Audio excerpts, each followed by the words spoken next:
It was a pleasure to work with Alaetra over the last several months in dealing with some of the issues that she had going on with her shoulder.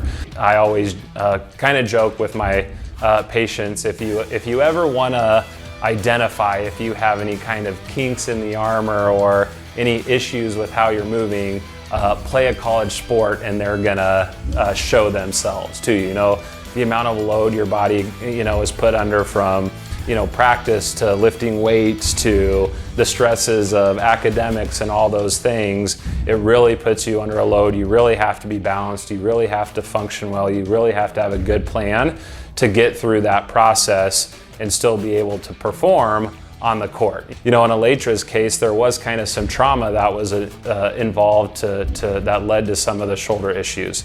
So my role kind of initially was to help first of all, address that actual, area that was injured, right? And that's actually a pretty easy thing to do, right? There's all kinds of different treatments and modalities that we've researched and that we've used for years that help tissues heal, basically as quickly and as most efficiently as we can.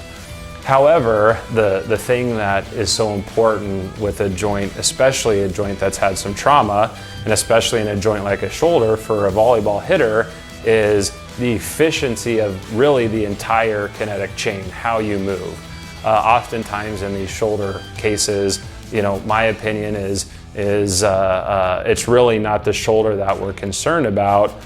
It's the way that the shoulder blade and the rib cage controls that shoulder. So for me, regardless if there's trauma, regardless if there's not, we start with the way that your obliques, your abdominal muscles, those types of things are gonna have an effect and control basically your upper body and thus the position of your shoulder when you go through hitting or lifting or whatever it might be. So initially we work on identifying or we work on an athlete's body awareness of that. What should they be feeling? How should they rotate? What muscles should be rotating them? And then set up a program, set up exercises that are gonna accomplish those goals. Once we have that good foundation for that shoulder and that shoulder blade to function from, then we start to work more on specifics of that area. How does the serratus anterior muscle, for example, control the shoulder blade to set up that joint? So by the time that joint comes under load, for example, when hitting a volleyball, we've already done a lot of things to get to that point. So then over a long season, over a long strength and conditioning program, we've decreased the amount of load that's actually put through that joint by probably, at least 50%. So that gives you X number more of swings or X number more of lifts. At the end of the day, regardless of how perfect a joint is, there does come the aspect of just simply the tissue's capacity to handle load. So whatever we can do to conserve some of that energy to increase that load, that's what we're really after. So a lot of times what I draw for a patient is, right, even if I'm looking at you from the side here, okay, so here's ribs, for example, here's the shoulder blade, and then your arm is out like this, okay? One of the big things is you have to have a good connection between your chest and your pelvis through muscles like the abdominal obliques, internal and external, and transverse abdominis, as well as rectus abdominis.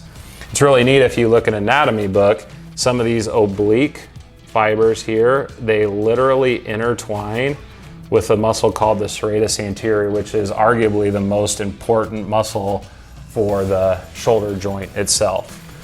Right, so in order for this to function really well, first of all, we need to set that joint up for success by having good function here, right? So then what was so cool to see with Alaetra is as she worked on these exercises, not to mention all the time she put in the gym, lifting weights and so on, but integrated these things that were improving that shoulder function, improving the function of the kinetic chain, she was able to see and feel how she had more ability to hit different shots.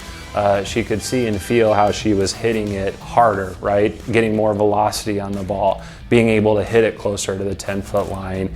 And all that hard work and that effort is, again, it's very motivational when you start to see that really pay off. Again, at the end of the day, right, for a college athlete, the goal is to win games, right? Win games and perform really well. So when your programming is accomplishing that, right, when a coach is always going to say, okay, well, I think that's really cool. How is that going to help me win games, right? When you're seeing those types of things actually transfer to real life on the court, that's what it's all about.